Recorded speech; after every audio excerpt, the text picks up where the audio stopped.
You are live. Uh-oh. I hear that. See that. What was that? Well, I guess we can kick this thing off, huh? Let's do this. Oh, damn. Shall we play a game?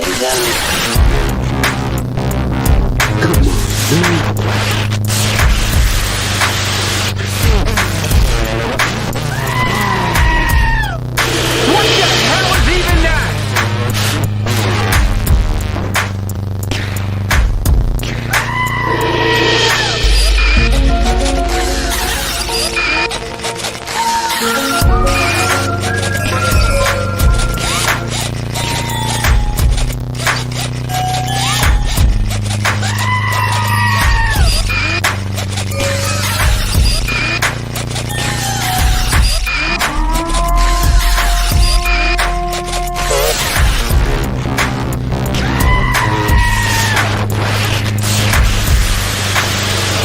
Close your eyes and count to 7. When you wake, you'll be in heaven.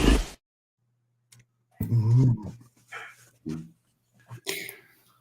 The first thing I got to do is apologize to Agent J for stealing his line. I apologize, sir. Well, he says, Let's do this. okay, Tim, let's do this. Yeah.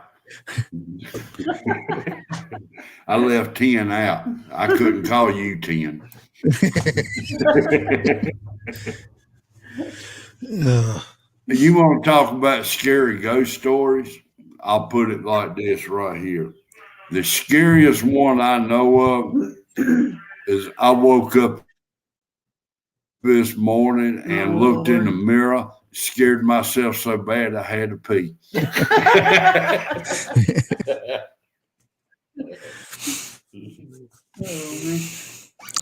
Oh, boy. I would have invited Wildlife up here, but I don't have his email. He'll have to send me his email when I do these Friday ones. One time. Pretty much invite everybody. Oh, damn, I can't do that. And I was suggested by somebody, since weird things have been happening here and whatnot, to tell everybody that I'm not the type of person that would delete myself. That's a code word for another thing, because evidently there's, some of the top people. Now, I'm not saying I'm one of them or anything, but it doesn't hurt to let everybody know.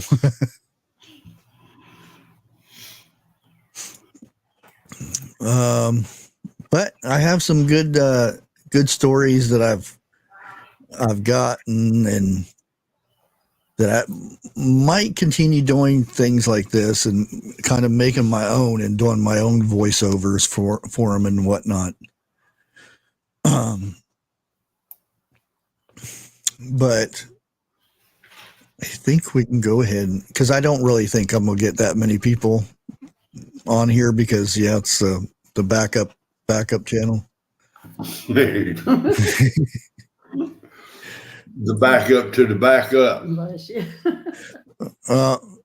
Well, What Life says that you had his email, but you unfriended him. I did not unfriend you. How the hell can you unfriend somebody in the email? But this is one to get our juices flowing, I guess you call it. Get started with it. I don't swing that way. You probably do, and this is probably going to, you're probably going to want to. Well, let me just go ahead and start it up. Probably not a good one to start with, but Do it. hey, here we go. In fact, fast food restaurants don't want you to know. Can't get enough of that sweet fizzy soda served at fast food restaurants? Find yourself still thirsty after guzzling a jumbo 32-ounce drink? That's not an accident.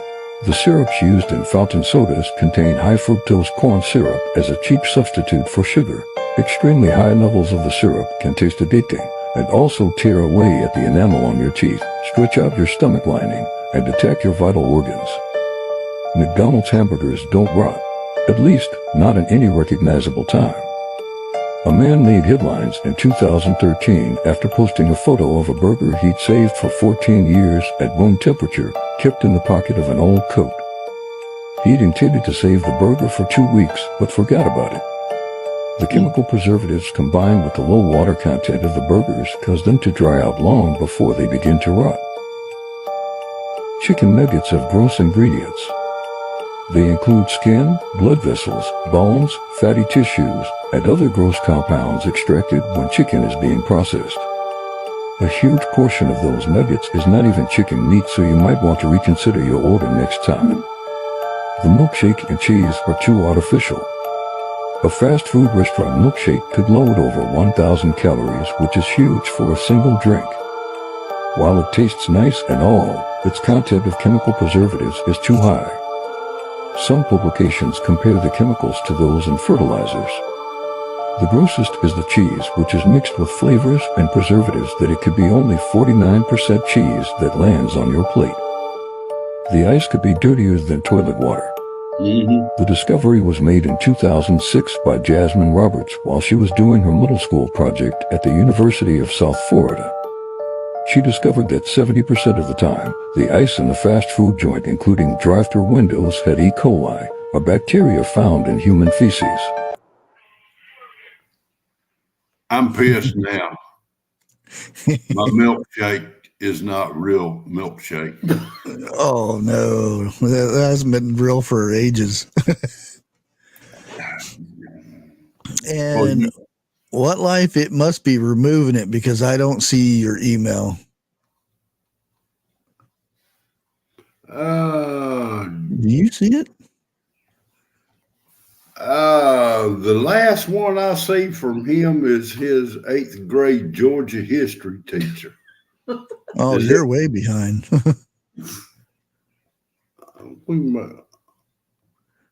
Well, hell. Okay, let me try this then. Let me get on. Okay, that must have been when I come in. Bear Truth had my email, but Oh unfriended. yeah, I was gonna say, yeah, you're in the Discord, ain't you? You could just do it in there.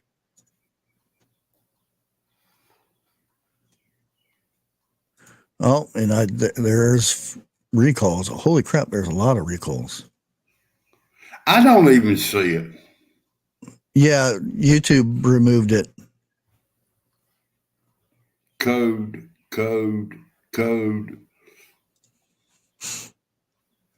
Was almost as bad as saying, Mayday.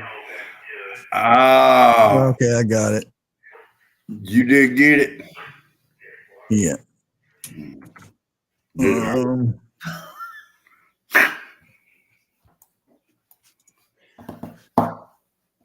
Now you'll get an email from somebody named Hi. So just so you know, Hi. I don't know why it does this. I've set my name up and everything, but I don't know. Yeah, you was talking about that a while back ago. Yeah. Invite.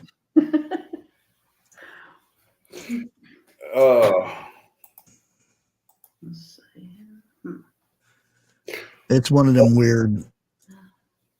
It's a Windows thing that you can put all your emails in one thing. That way, you don't have to open a bunch of different other programs. Well, now, what life do you have? My email address? He said you had it, and then you unfriended him. I'm still trying to figure out how in the hell I unfriended him. Maybe done by I'm just trying to figure. It's a bunch of egg stuff that's recalled. Also some Oh, they recalling salad again. More bag salad. oh yeah, that's going to be going on for another month at least. Weinstein Wholesale Meats, raw ground beef products due to foreign matter. So in other words, it's not real animal meat they putting in there. No, well, it could be anything. Yeah, let's leave it alone at that. Bruno meat strips recalled because product due to misbranding. That's an odd one. Man, there's a bunch of shit going through my head that wants to come out my mouth when you say stuff like that. Don't you just want a milkshake? Sure, why not? That's weird. Ground cumin has been recalled. What? Wow. Just says health risk. I'm not going to click on all of them, but How the hell can cumin be recalled? What they put in there? Dirt? Earthworms? hard to say. And there's there's a bunch of them. That's why I like the Discord, because it automatically puts them up there before they're listed anywhere. Now, I'd be pissed if I found earthworm in my milkshake. I ain't paying for meat. Well, that's what was in the McDonald's hamburger in the 80s. It was kangaroo meat and red worms. Yeah, I remember that. I still ate them. Hell, That I was here did in the too. States. Yeah. That's why I got sick. Yeah, there was something about Wendy's too. Well, that's what brought out the old lady. Yeah. Where's the beef? Right. Because everybody was saying, well, this burger place doesn't have, it's not real beef, or it's only part beef and whatever. And then over at Wendy's, where's the beef? We only have 100% beef. I ought to go into McDonald's and say that. Where's the real beef? Oh, they've heard that. That was an 80s things. Yeah, but this little town I live in, see, I can go in there and say it because they can't understand English. You go in there, I don't care. Every time I've gone to this Mickey D's in this little town that I live in, I don't care. It could be an order of fries with a peach cobbler or whatever. They get it wrong. Yeah. Did you hear McDonald's is reducing the size of their fries again? That's So they're going to called- be pretty soon. You're going to be eating threads of potatoes. I shouldn't have said what I just said. Okay, so Little here's another good one. I'll go ahead and start playing this one. 3 most evil women history has ever seen. Miyuki Ishikawa was a Japanese midwife and probably the most prolific serial killer in Japanese history. With the aid of several accomplices, including her husband, Ishikawa killed between 85 and 169 babies in the 1940s. During the trial, Ishikawa argued that it was the parents who were responsible for their deaths, as they had deserted the children. Surprisingly, her defense was partly successful, as she was only sentenced to 8 years of prison for her crimes. She even managed to halve the sentence through an appeal. Aileen Wuornos was one of the most infamous American female serial killers. Sexually abused and thrown out of her home as a teen, she made a living as a sex worker on Florida's highways, where she, in November 1989, killed her first victim, a man who had picked her up. Wuornos went on to kill at least 5 other men before she was eventually caught, convicted, and placed on death row. Though her sanity was questioned, Wuornos was executed by lethal injection in 2002.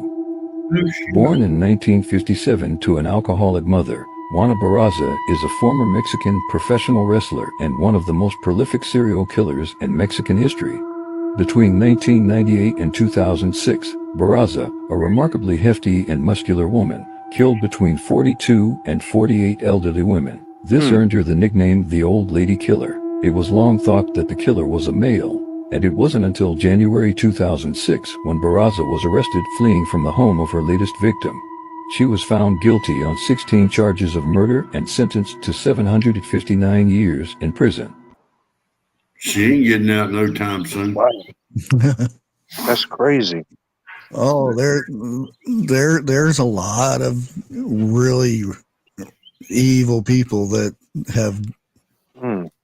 That is. There's don't some see how really people can do scary that. stories. Yeah, really scary stories. Well, I ain't even going there because I can't think of it right now. Hell, what else is new? Hello, Bigfoot. Hey, Bigfoot. Yeah, somebody was, and I'm trying to get the actual footage of this. This is in New York City.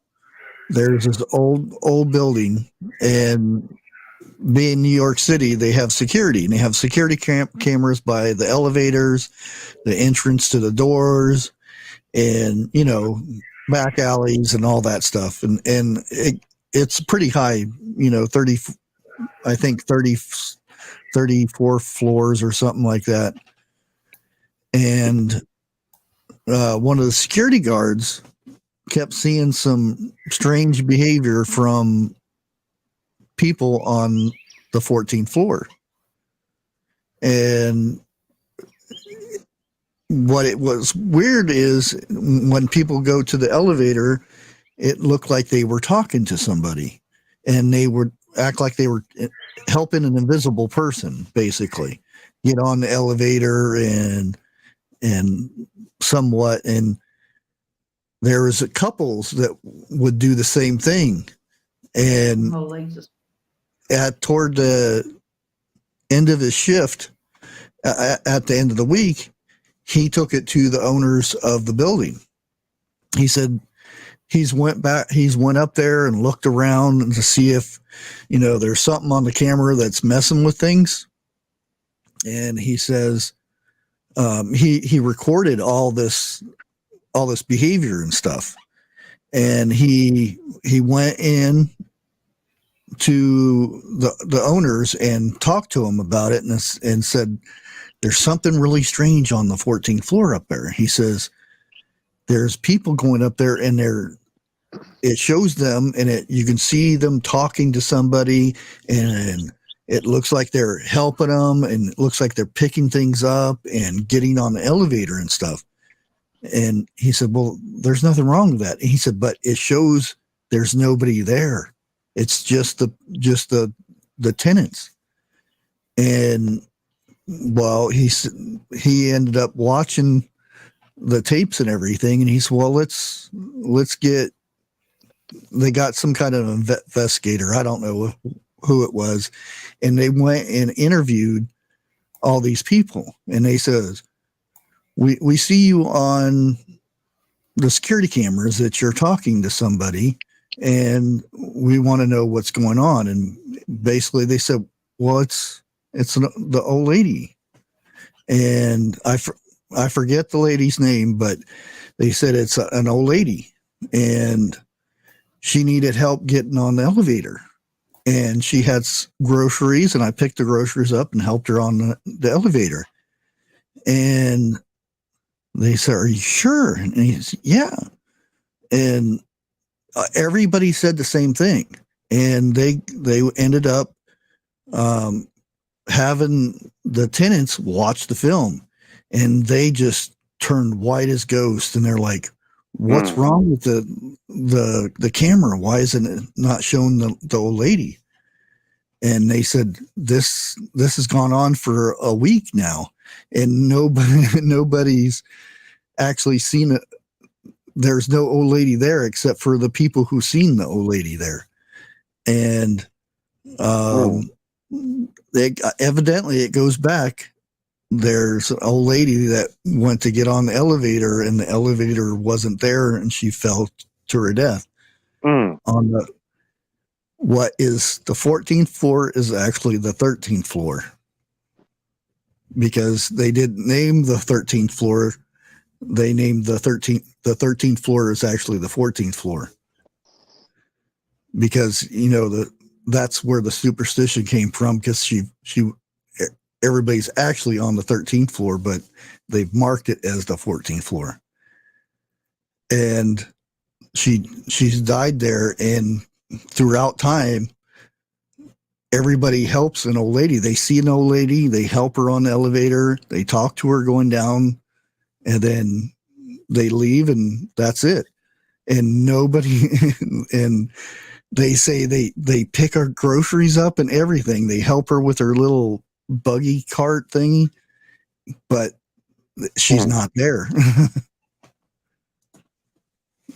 And there's actually footage of people just standing there like they're talking to somebody, and there's nobody there.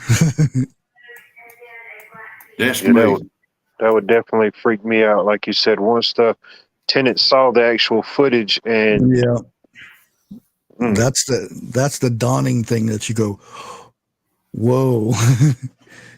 And most of them say, well, there's something wrong with the camera that's not picking up the old lady that's sitting there, because they all seen the old lady. They helped her on the elevator and everything. Huh. And that is weird, that a lot of buildings, they don't have the 13th floor, which is actually the 14th floor. I've noticed that too. I wonder when that trend started. Obviously, it had to go back over 100 years ago, because a lot of those buildings in New York were built back then. Yeah. But when exactly did that become a thing? Because there's always this weird superstition around the number 13. Yeah, unlucky 13th floor. And I don't know if that's when they changed the number, because there's nothing wrong with 13th floor until they started seeing, until the old lady fell getting on the elevator that wasn't there. Hello, Vineyard Chicks. Hey, Vineyard Chicks. Well, now, let's say you on the 12th or the 14th floor. Would a room have a 13 behind the floor number, like 1413, or let's say 1213? Well, the thing is, it'll go to 12, and then it'll completely skip to 14. Now, what I'm talking about are room numbers. Oh, room numbers? No, it would start. They usually start with the floor they're on, like 1402, 1401. But would it have the number 13 behind the floor number on the room, on the door? I think that, yeah. I think it's mainly just as far as the 13th floor as a whole. But I think that the individual numbers past that, I think that stays the same. I could be wrong. Yeah, and that's why I'm trying to find out, get more information from this, to see if is that where the whole superstition came from, or what. And I did a little searching and stuff, but there's so many different stories. That makes you wonder, have we ever been in a situation like that, and we just don't know? Yeah, because you go up to the 14th floor, and it's like, that's actually the 13th floor. If there's no 13, technically the 14th floor is the 13th. Floor. Yeah. And then everything above it is one off. Because I used to go up and down elevators, and then where's 13? Why is there no 13th floor?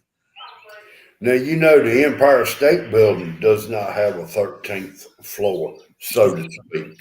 Oh, I was going to say it has to have a 13th floor, but yeah, and unless they have a 13th floor there, right? And it just skips it, right? Well, hey, and there's nothing on it. a way while back ago, and I'm talking quite a few years back, they done some shows about buildings that done that. It would have the 13th floor, but it would the elevator would skip it, 12, 14, like that. You know, the floor was there, but it skipped it. And the only way to access it was through the stairs. Okay, this is the first thing that I pop up, 13th floor superstition. And it says, early tall building designers fearing a fire on the 13th floor or fearing tenants' superstitions about the rumor deciding to omit having a 13th floor listed on elevators. The practice become a commonplace and eventually found its way into American mainstream culture and building designs. I wonder if that's where the movie Tower Inferno come from. Oh, oh, wow. This is interesting. Oh, man. Whoa. At the Last Supper, Judas was the 13th guest. I thought it was only 12. 12 disciples there. I don't know. That's just what I'm reading here. Because Jesus and the other 11 disciples was there. Supposedly, how the story goes, Judas was in the back, plotting out his whole deal, and then he joined them, which made him the 13th guest. Ooh. Well, now, wasn't Judas also a disciple or not? He was part of the 12 disciples, but Yeah. however the story goes, they were Jesus and the other 11 were there, and then Judas came after he talked to the Romans or whatnot about his deal, and then he became the 13th guest at the Last Supper. Okay, so that's where the title. How did it go? The Last Supper of the 12 disciples, or something like that. I know I just butchered that all to pieces. And also,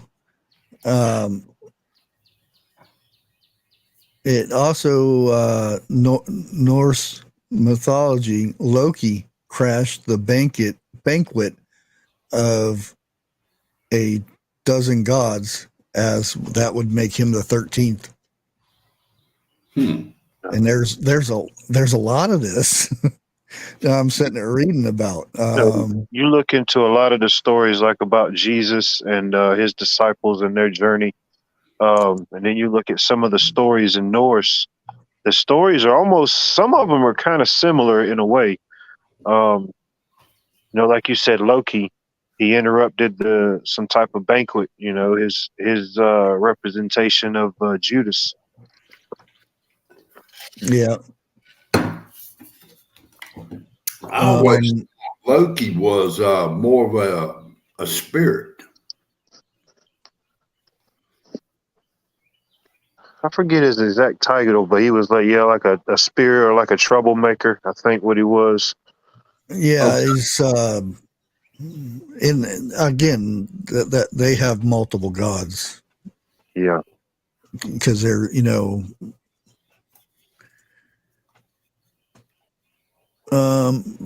but again, their representation of a god is something different than what we would call a god or whatnot.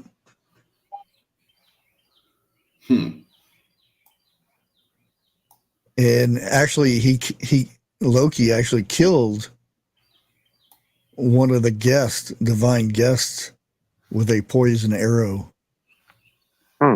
So there's I'm going to go ahead and leave this so I can read all this stuff, because there's tons of stuff on the number 13 for the cause of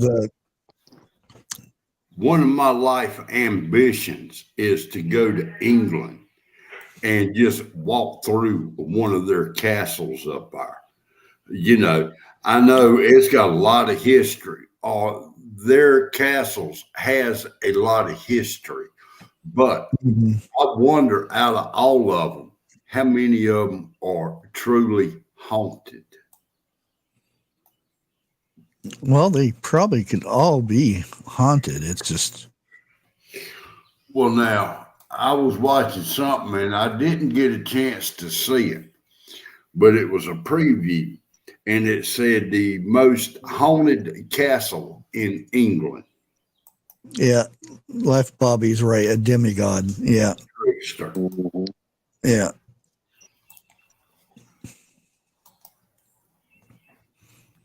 The Tower of London. That would be cool.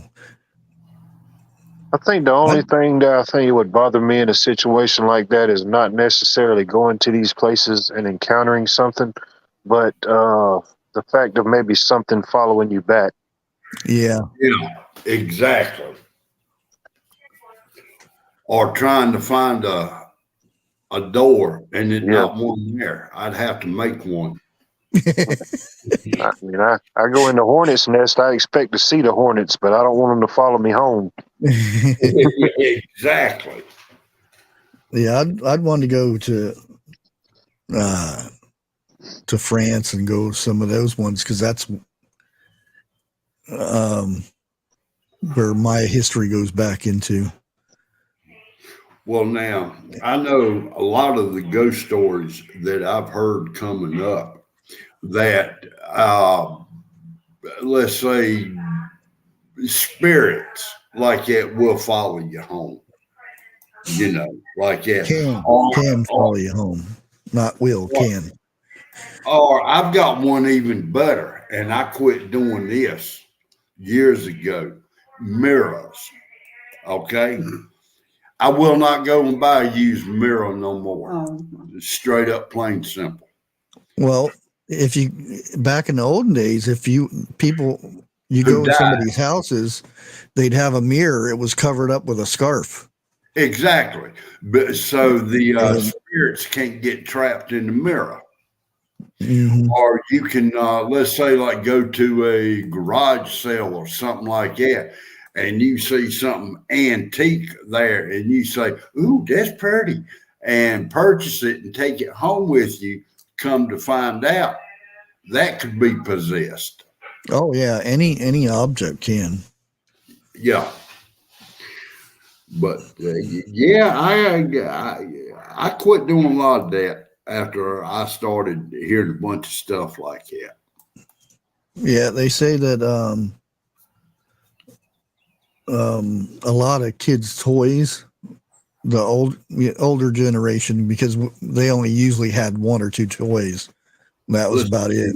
There. But their toys, a lot of times, people get them for collecting items and stuff like that. Yeah. Because they're worth money, and then they put them on their shelves, and then all of a sudden they start hearing kids crying or kids playing or something like that. You know I'm sorry. No, you go right ahead. You know the husband and wife duo, I forget their name, the ones that started up the Conjuring movies and all those, Annabelle, for the Warrens. Mm-hmm. Have you seen the story on what toy the original Annabelle doll was? I want to say I've heard something about it, but as far as seeing it, no. It was a Raggedy Ann doll. Mm-hmm. Okay, yes. That's how Annabelle got started, was from a Raggedy Ann doll, correct? Yep. There we go. There's my mic. I was just about to say you're muted. On me. Now, what about the Chucky doll? Remember, I already covered this before. It's been a few months ago. I remember you talking about it, but I can't remember. Yeah, it's actually in Florida right now. Last I heard, it was in Florida, in a And glass it doesn't look like Chucky doll, but that's what the movie's based off of. Right. I had never looked that one up. Oh, it's Can- freaky. That is a freaky story there. Mm. And Can you imagine my son Annabelle? was the one that told me about it, and he said, "Did you know who the Chucky doll was originated from?" I said, "No, I just thought it was a made up thing." And he showed me and everything. It's freaky. Mm. Can you imagine Chucky and Annabelle being in the same room? Well, that's the thing. The movie, the doll in the movie is more scarier than the Raggedy Ann doll. Yeah. Because it's the thing. It's not like the doll gets up and moves. It's the possession of it. There's something evil that's attached to that doll. Inside of it. Or Pure was. evil. Yeah. So, in other words, you're talking about a dark. Yep. That's it. Robert the doll. Huh. I'm gonna have to look that up.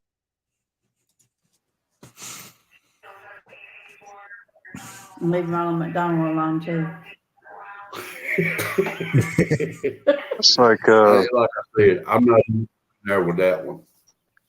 can't remember her name, but my grandma, she's long gone now, but her next door neighbor or best friend, she in her house, her living room was just filled up with those old like porcelain dolls. Yeah. Man, I hated going over there. It was just so creepy to me as a kid, all those dolls just looking at you. The porcelain head ones, you mean? Yeah. Regular. Yeah, those things are creepy. Especially the ones where their eyes move and stuff. Hmm. Because you go like this, and it kind of looks like they're looking at you. What used to creep me out was paintings where the eyes would follow you around no matter where in that room you was at. Yeah. Yeah. So, Here we go. I'm gonna go ahead and play this one here, if it plays, if it lets me. Oh, there it goes. Fine Women of History, Part 1. Kate Bender.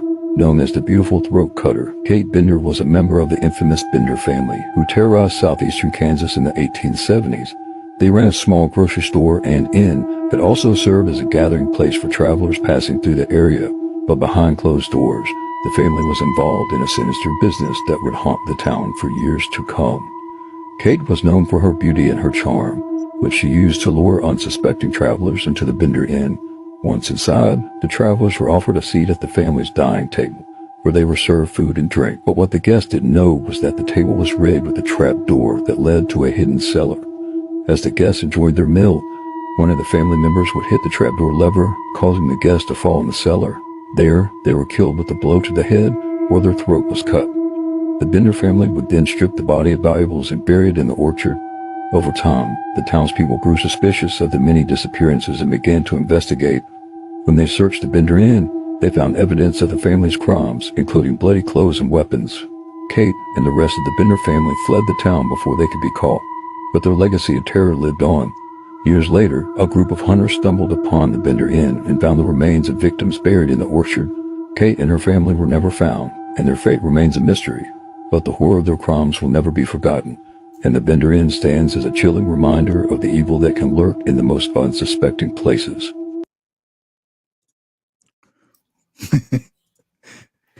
That is true. No more answer. Has anybody heard of that one? No.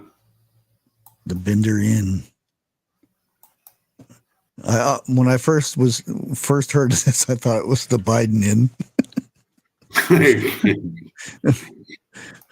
Now, there's one coming up on YouTube, and I've been meaning to try to jot the name of it down, but it happened way back in the 1800s.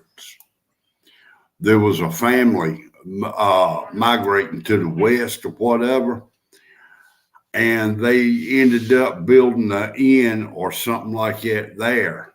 It was like a trading post. Oh, yeah. There's a lot of stories And about those trading posts. Yeah. And somebody said something, and the little girl said, "Well, did you smell that was under the floor of the house?" And for some reason, that's when I leave. Something always happens to me from now on out. I don't never get to watch it.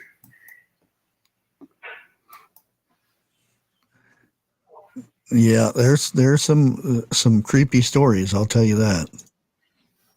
And the more you dig into these things, the more of these that you find out. Well, something has kind of like puzzling me a little bit. Let's say ghost towns from back in the 1800s, okay, back in the Western days. Yeah, I've been to a few of those in Arizona. I ain't gonna say all of them, but is a few of those, would they be haunted also? Oh yeah, especially if back in the West, people died tragically. So that's a good trigger thing there for them not move on.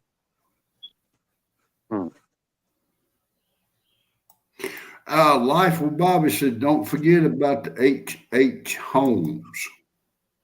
Yeah, that sounds familiar.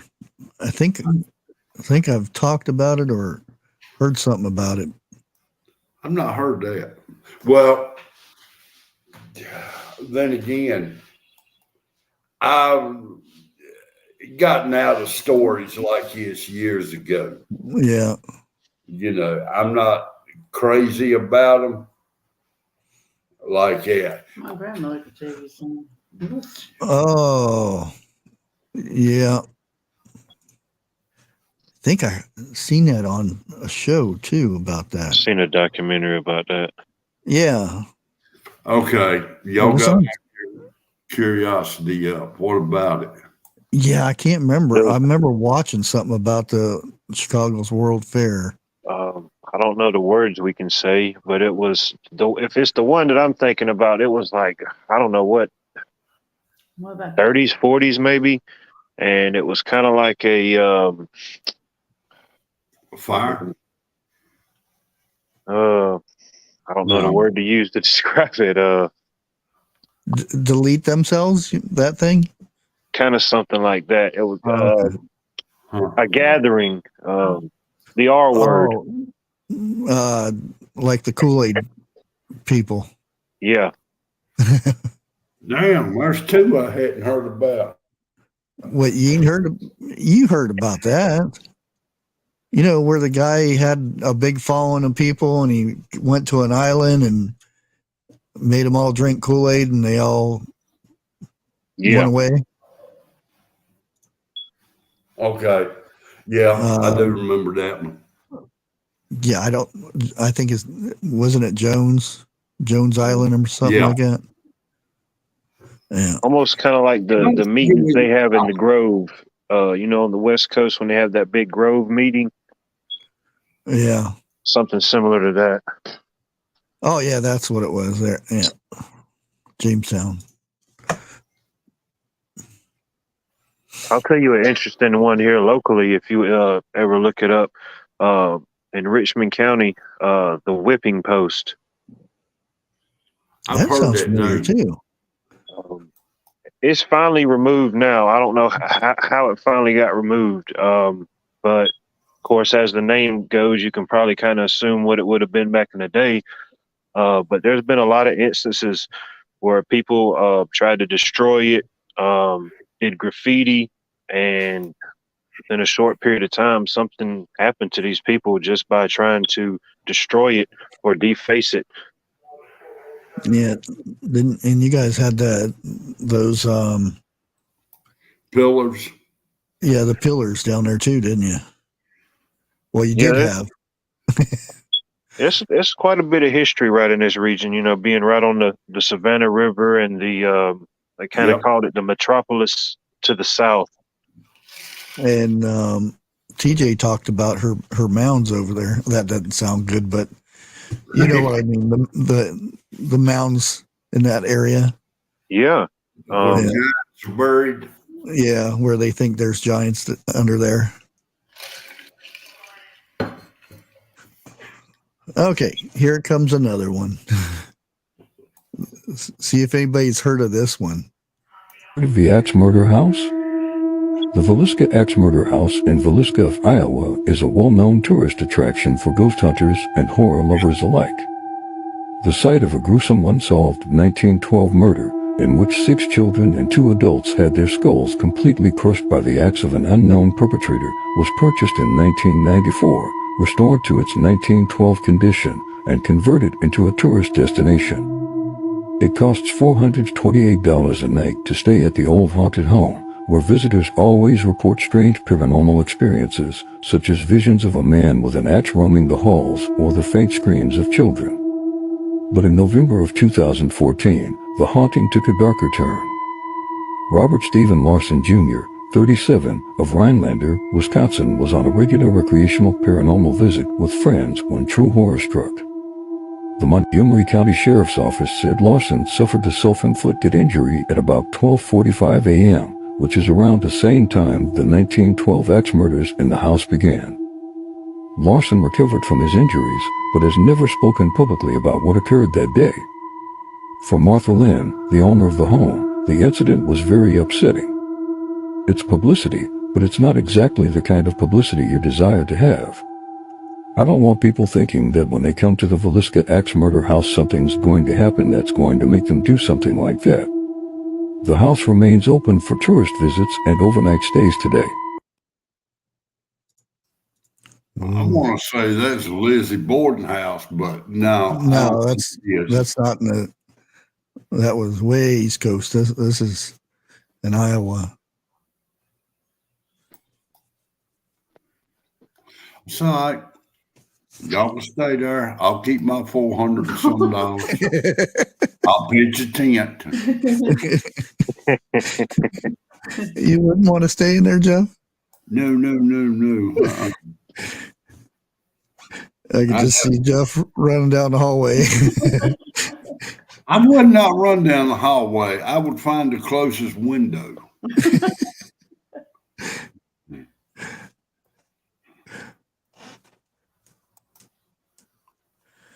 Yeah, there's some creepy ones, I'll tell you. Well, now, there's a place me and a friend of mine we used to visit when we were coming up. And one of them it was up underneath a tree, up underneath a pine tree. And nothing would go in that circle. Not even the pine needles that would fall off the tree would go in that circle. Dogs would go 5 feet plus out of their way to go around that place. And there it is. I'm standing there looking at it. I could probably spit in it. That's how close I was. Huh. And that's just one of them.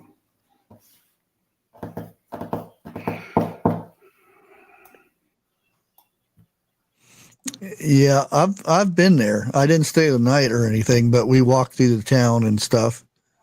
They had some sarsaparilla. Yeah, there's a saloon there, and the saloon's supposed to be haunted too. And we had sarsaparilla, and because they didn't sell alcohol or anything, so that's about the only drinks they had in there. And they'd slide them down the bar like the olden days and stuff.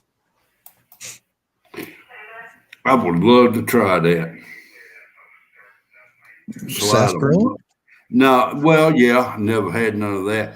But I was talking about taking a mug and just sliding it down the bar. Oh. Spilling none.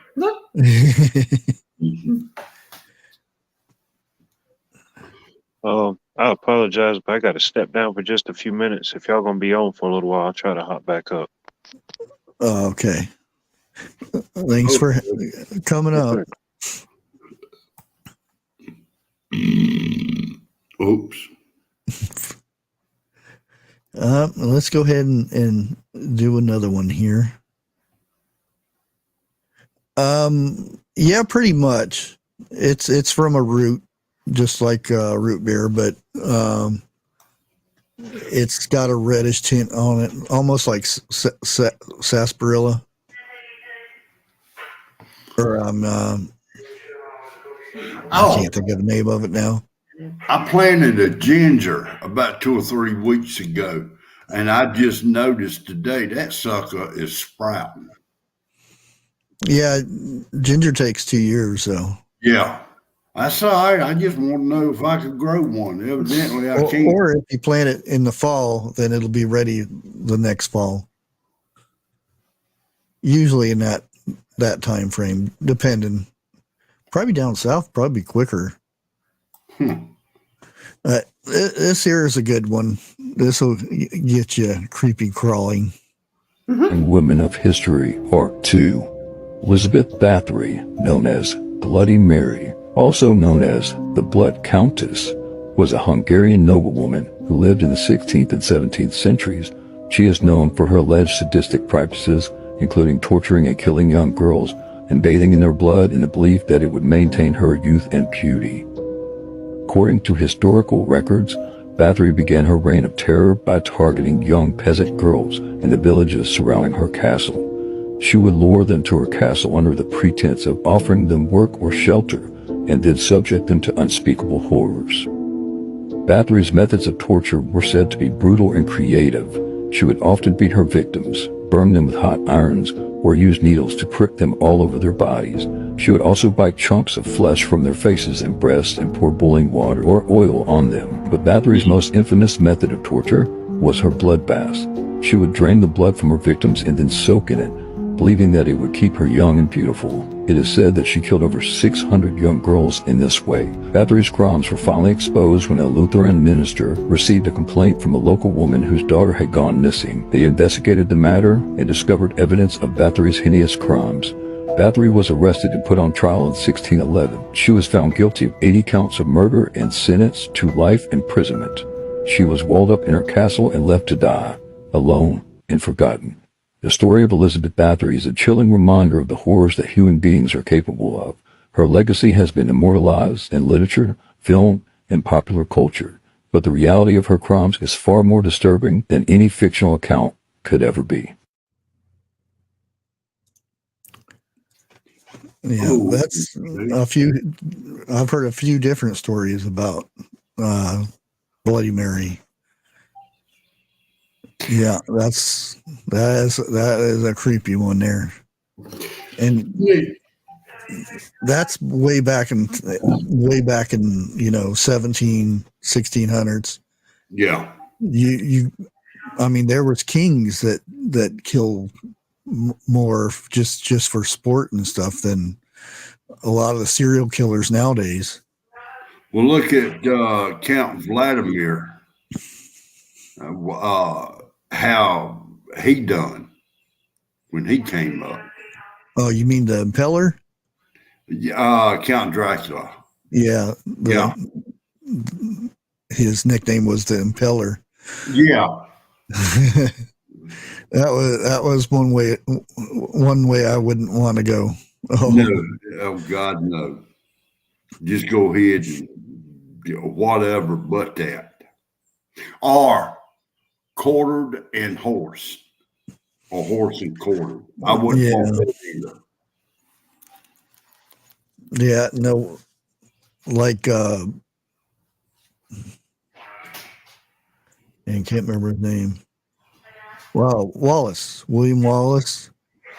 If you read the description of how he was deleted, it was gruesome. Yeah, it's like worse than the Game of Thrones type stuff. Oh, really? Yeah. Now, correct me on this. Back in the Viking days, one of the ways to kill a person, to delete a person was to butterfly them.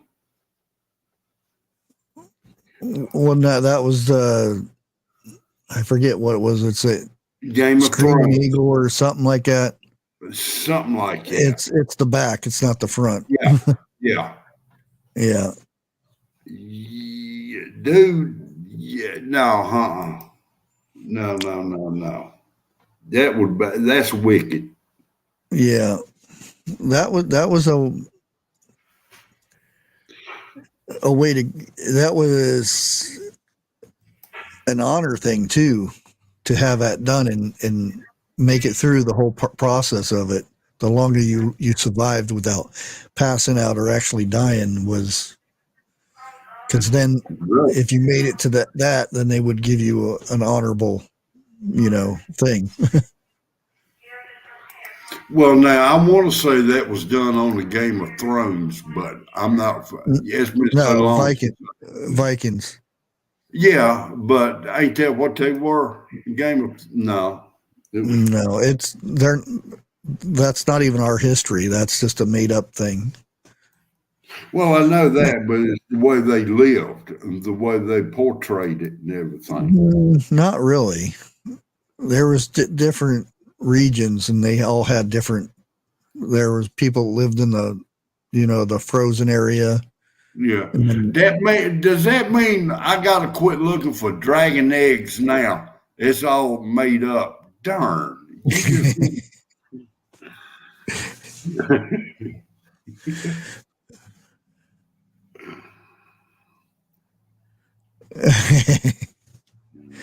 Yeah, there's in the other one, the Candyman. That's actually another story too, Candyman, where you say it 3 times in the mirror. Yeah. It brings the Candyman.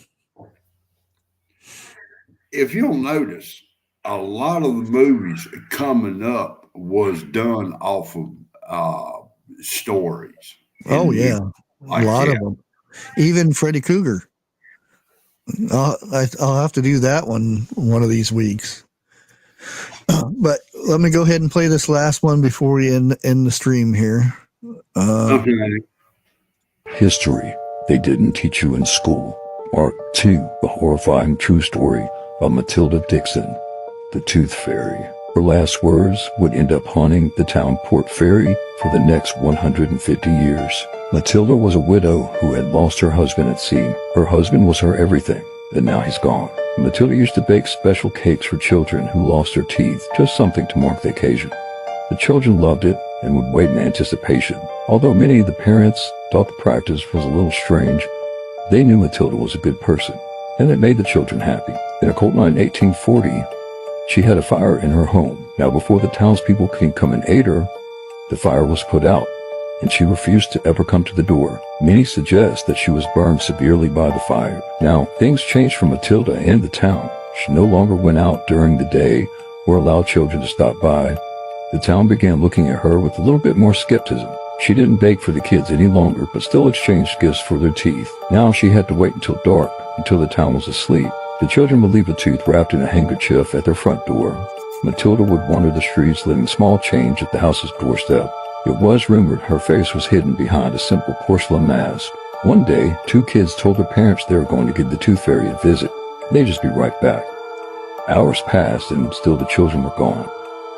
Their parents got concerned and took to anger as they began blaming Matilda for their child's disappearance. They rallied the townspeople together, and they appeared at Matilda's door. They dragged her from her home, knocking a jar full of teeth from the table. She was screaming and sobbing, holding her face in her hands. 2 of the men threw a noose around a tree limb. The others were trying to pry Matilda's hands away from her face so that they could put the noose around her neck. She put up a fierce struggle, screaming at the men not to peek. Finally, they pulled her hands away. Her porcelain mask fell to the ground as they tightened the noose and quickly raised her up. Matilda's last breath, she screamed, "What I took in kindness, I will take in vengeance." After a few minutes, Matilda was dead. As her lifeless body hung from the tree, the 2 children emerged from the crowd. The head of a lynch mob's eyes opened wide. He rushed over and cut Matilda's body down. It was too late. Matilda was dead. An entire town guilty of murder. In 1951, the plaque that was dedicated to Matilda's memory was stolen and the area vandalized. Soon after, a group of teens began disappearing. All were rumored to be involved in the desecration of Matilda's memorial. The town feared a serial killer, Even talk of the curse of the Tooth Fairy began to surface. Local law enforcement investigated and filed most cases as runaways. In 1953, a new plaque was erected in Matilda's honor. There have not been any children disappear since. Matilda was reduced to the point of a freak show, to the point she had to wear a mask. She was a strong woman, a good woman. She didn't deserve to die. In a weird twist of fate, the curse is now considered a legend. And the small town of Port Fairy, Australia, has become a tourist destination for many of those who are drawn to the sad life and tragic death of Matilda Dixon, the Tooth Fairy. Didn't you play that a little bit ago? Yeah. That's a good story, though. It is, but you wouldn't have thought about it either. No. The real Fred Krueger is in Oklahoma. Yeah. Yeah, I just seen the story about that one too, and I was like, oh, I thought that was a made up thing, and no, Wes Craven found the story on that and made the movie from the first one. The other ones don't count. Now, He done that in real life? yeah. Now, the way I took it, or I take this one, and I don't know, Texas Chainsaw Massacre was based on a true story also. Oh, yeah.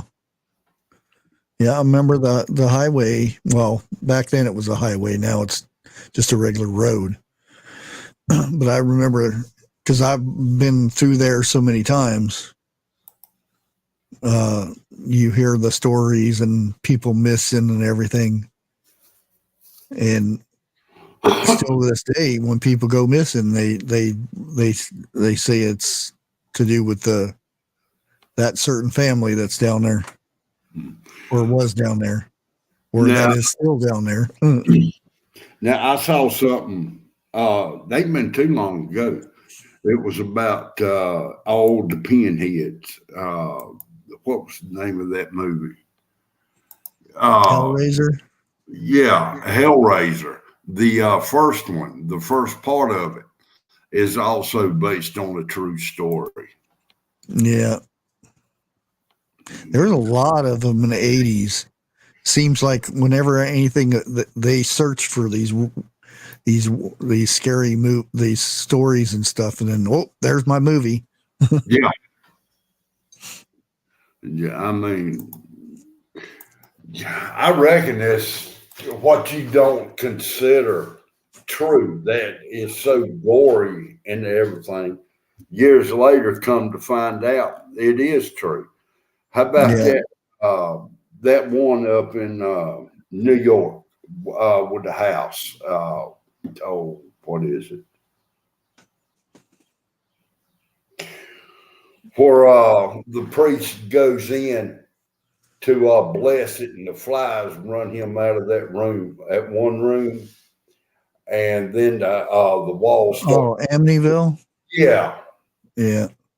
Now, the way I heard it, they took that movie to a whole new dimension. Oh, yeah. It's been remade so many times. Yeah. But that's all right. No. I wouldn't want to live in a place like that either. You know. Why not? Oh. Well, I'm gonna go ahead and end it. I just wanted to get up here for an hour and do the little live, or a little spooky live Out for Friday.